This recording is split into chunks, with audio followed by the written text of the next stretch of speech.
A trailer for the final season of Game of Thrones is out, and it shows that the start of Season 8 is a lot like the start of Season 1, with a queen and a king coming to Winterfell. But this time the queen is Daenerys, and the king is Jon Snow. Daenerys brings her army of Unsullied, and a boy watches from above, just like how Bran watched from above in Episode 1.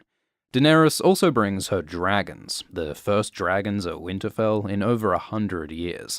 There's a lot of magic and symbolism in these creatures of fire flying above this icy fortress. Sansa Stark has never seen dragons and magic before. Most of her story has been in the south with the political plots, so she was uncomfortable last season with psychic Bran and faceless Arya. If Season 8 is all about fantastical magical battles, how will Sansa and her skills fit in? And Sansa has enjoyed ruling Winterfell. Will Queen Daenerys threaten her power? Arya also sees her first dragon, and she's excited. She's always wanted adventure and freedom and power, and that's what dragons represent. Arya is a fan of Visenya Targaryen, a dragon queen from hundreds of years ago. So maybe Arya will also like Daenerys, this new dragon queen. We see Jon and Daenerys with the dragons, Rhaegal and Drogon. Rhaegal is the green one, and Drogon is the red one. Daenerys rides Drogon. It's named after her first husband, Drogo, and Rhaegal is named after Rhaegar Targaryen, Daenerys' brother and Jon's real father. So maybe Jon will ride Rhaegal. There could be a cute montage of Daenerys teaching Jon to ride. Oh wait, we already saw that.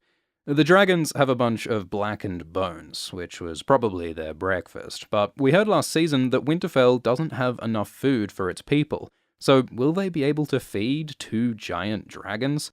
If the dragons get too hungry, they might start eating people, which was a problem in Meereen. Daenerys used to have 3 dragons, but Viserion was killed and taken by the Night King. Can Drogon and Rhaegal defeat their undead sibling? Jon stands in the Winterfell Godswood. This is where Ned Stark came to pray and contemplate. Jon thinks that Ned is his father, but last season Bran and Sam learned the truth, that Jon is the son of Rhaegar and Lyanna. Sam plans to tell Jon about his parents, and he looks worried about it, because the truth will make Jon and Dany's relationship a lot more complicated. For one thing, it means that Daenerys is Jon's aunt, and they boat sexed. But also, Daenerys' identity is built on her being the last Targaryen, heir to the throne. If Jon is the true heir ahead of Daenerys, what has Dany been fighting for all this time? It also raises questions about Jon's identity. Is he a Stark or a Targaryen, a bastard or a king? It looks like Jon and Dany have a D&M in the Winterfell crypts, possibly by the statue of Jon's real mother, Lyanna. This again parallels Episode 1, when Ned and Robert discuss Lyanna in the crypts. We also see Tyrion, who was very concerned last season about Jon and Dany's relationship. How will he react to Jon's true parentage? And whose side is Tyrion really on? There might not be much time to angst over incest, because the White Walkers are coming to attack Winterfell. Jaime Lannister arrives and says he'll help fight for the living. Last season, Jaime promised to help fight the White Walkers, and now he wants to keep that pledge. Jaime has always been hated as an oathbreaker and kingslayer. This war is Jaime's chance at redemption, and he's got a lot of crimes to redeem. Last time he was at Winterfell, Jaime crippled Bran. Jaime fought against Ned and warred against Robb. Will the Starks make alliance with their enemy? Probably, because as Jon says, everyone alive is on the same side now, fighting against the dead. So everyone prepares for battle at Winterfell. We see Davos on the walls, even though he isn't much of a fighter. We see Ed, Tormund, and Beric. It looked like Beric and Tormund might have died last season when the wall fell, but they've survived to fight again. Ed became Lord Commander of the Night's Watch when Jon left, so he must have run south when the wall fell. But how much of the Night's Watch survived? That was an 8,000-year-old institution. Is it gone? Maybe with the White Walkers coming, everyone is Night's Watch now. We see Gendry with a big pile of dragon glass mined from Dragonstone. Gendry will need to make a bunch of weapons to fight the dead, but hopefully there'll also be time for him to reunite with his friend Arya. We see Jorah and the Dothraki. Jorah has the sword Heartsbane. This is the Valyrian sword of House Tarly that Sam took from his dad. But Sam isn't good with a sword, so it makes sense that he'd give Heartsbane to Jorah. They made friends last season, when Sam cured Jorah of Grayscale. We see Brienne and Podrick with the Knights of the Vale. These guys only came north to help fight the Boltons. They never signed up for this Walking Dead shit, but everyone's coming together to help fight the dead. We see Grey Worm kiss Missandei, while Jon's voiceover says that the White Walkers don't feel. This is a reminder of why everyone's fighting. This war isn't for a lord or a throne. This is about the survival of life and love itself against the cold, dead enemy. Grey Worm looks intense as he prepares for battle. The Unsullied were bred to be emotionless, but with Missandei, Grey Worm has found something worth fighting for. There are trebuchets behind the Unsullied, maybe to throw fire at the dead. While the warriors prepare for battle, we see women and children and Varys in the crypts. This is like in the battle for Helm's Deep in Lord of the Rings. A Game of Thrones director said he studied that battle for this episode. Varys looks scared and out of place when he used to be so confident and powerful among the politics of King's Landing. How can Varys stay relevant in this magical apocalyptic finale? We should at least get some good conversations here during the battle. It could be like in the Red Keep during the Battle of the Blackwater. In the background, we can see Gilly and her baby. Remember that this baby was originally meant to be sacrificed to the White Walkers, and when Gilly took the baby south instead, the Walkers came after him. It's possible that the Walkers still want Gilly's baby. It's also possible that the dead might rise from these crypts. There are hints in the books about ancient Starks with White Walker blood. Go watch that video. The battle for Winterfell begins. Brienne and Jaime fight the dead on the walls. Brienne wields the Valyrian sword Oathkeeper, while Jaime uses Widow's Wail. Both of these swords were made from the Stark sword Ice, so the reunion of Brienne and Jaime has all sorts of symbolic weight to it. This is also kind of like a dream Jaime has in the books, where he and Brienne wield flaming swords and face the dead amidst darkness and doom. This connects to the prophecy of Azor Ahai and Nissa Nissa, and could mean the deaths of Jaime and Brienne. We see the Hound amidst fire, and the Hound is afraid of fire, because when he was young, his brother the Mountain burned his face. Fire is why the Hound ran from battle in Season 2, and was afraid of Beric in Season 3. Maybe now the Hound will face his fear to defeat the dead who haunt him, both metaphorically and literally, because it's hinted that the Hound will face the Mountain in a fight called Clegane Bowl. Since the Mountain is undead, the Hound might need fire to defeat him. We also see Jon running and doing something heroic. In the books, he also has a dream of fighting the dead with fire. We see horses running across snow, and it looks like there might be some wolves in there as well. We might see Jon's direwolf Ghost, or even the wolf pack led by Arya's direwolf, Nymeria.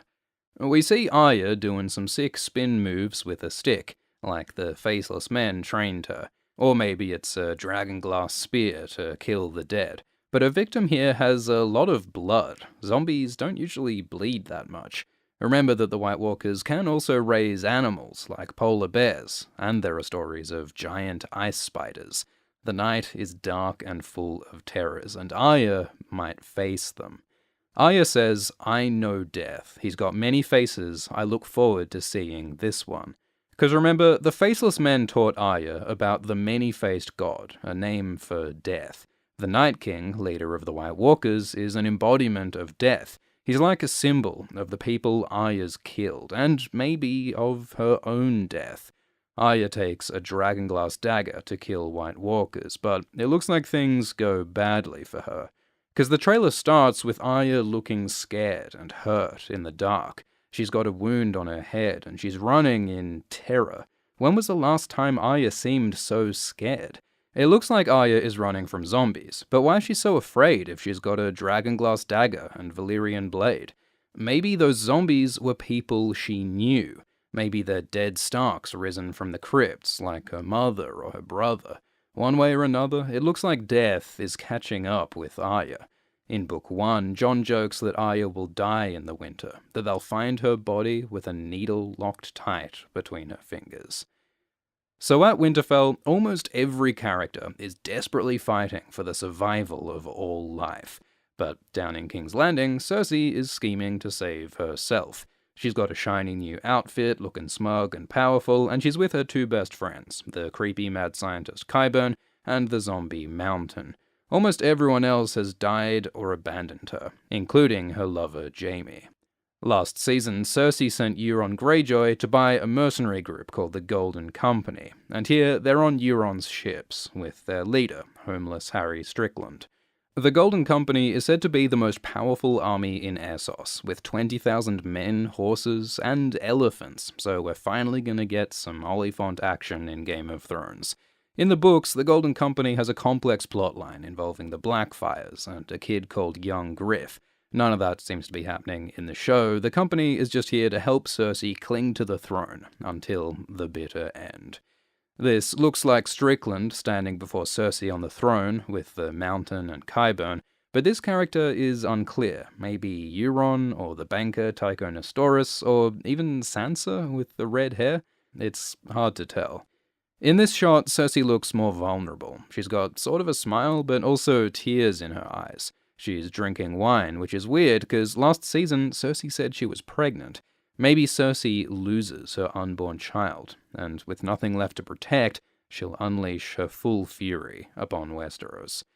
And there's also this weird shot. Maybe it's Jon at Winterfell, or maybe it's Arya in King's Landing. That could be a brazier in the Great Hall. It looks like she's holding a bow, and we know Arya can use a bow. So maybe this shot is Arya trying to kill Cersei, like she said she would last season. Will Arya succeed and kill the Queen? There are rumors that this will be the only trailer for Season 8, so this might be the last ever trailer for Game of Thrones. We're going to make the most of the final season, so make sure you subscribe and click the bell. Analyzing a new Game of Thrones trailer is like solving a puzzle. You gotta find connections between bits of information to find an explanation that makes sense. If you like puzzles, you might like the new daily problems on Brilliant, teaching maths, science, engineering, and computer science. Each daily problem explores a concept, like the cosmic microwave background, or how to slice a donut, and then it gives you a problem that you can solve with that information. If you need help with a problem, there are other users discussing the solution. So next time you got a spare 5 minutes, you can learn something new and get a little smarter each day. Sign up for free at brilliant.org/AltShiftX, and the first 200 to sign up can get 20% off an annual premium subscription to unlock the archive of daily problems and dozens of courses on maths, science, space, donuts, and beyond. Thanks for watching, and thanks to the patrons, including Matthew Ungar, Emily N., Ando, Jason Rankin, Ashley Smith, Andreas Konstantin Rodas Arnold, Brandon Butchea, and Stephen Placencia. Cheers.